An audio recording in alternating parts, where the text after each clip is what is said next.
Welcome back to the channel. My name is Sean, and in today's video we're going to be looking at the helicopter flip. Helicopter flip looks like this when it comes to kettlebell juggling.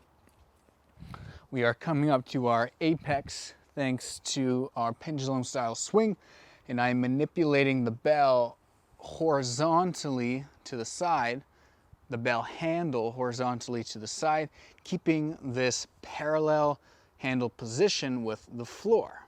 And so that handle spins, kind of slices around like this. We can go hand to hand and we can go to the same hand. Now, when we start to learn this flip, let's keep in mind our mug flip, which had us coming up here. Although it was a different hand position, I was manipulating the handle 90 degrees to the side. After I came up to that float point, 90 degrees to the side. The same thing is true with the helicopter. I'm rising up to our float point, at which point I'm going to move the handle to the side. Now, as you come out of the leg, set up your handle orientation so that handle is flat or parallel to the ground. Keep it close to you.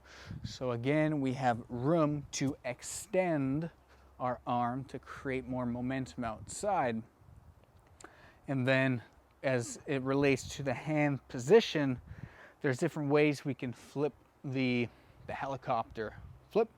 The first one is just going to be with a tight grip like this. And sometimes when you're in the midst of juggling, you won't always be able to get this secondary position, which is ideal, where the thumb is on the side of the handle, therefore allowing us to manipulate the bell, leading with that thumb to the side.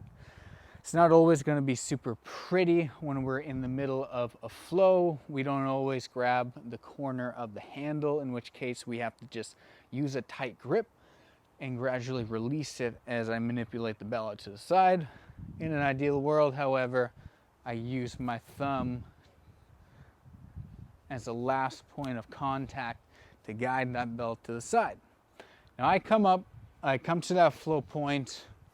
Once I reach that flow point, I'm going outside, not inside.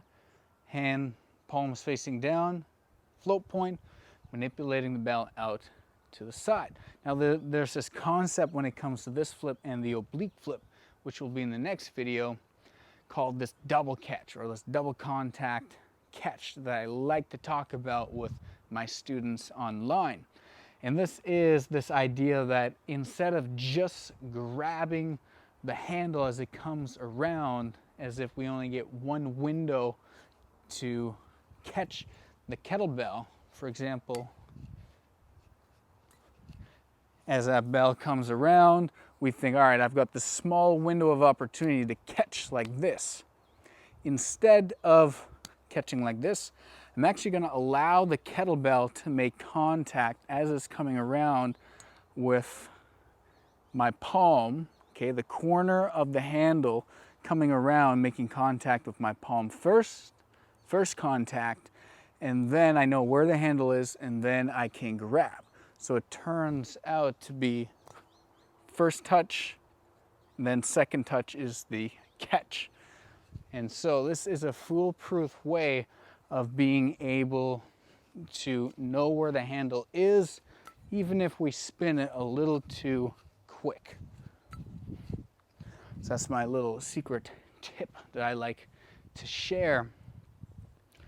As you're flipping it, don't think about catching it in that little window.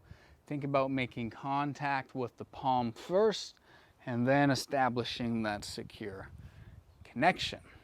Now, when we start to switch hands, again, I want to make sure you guys are making that gap between your release and catch as small as possible.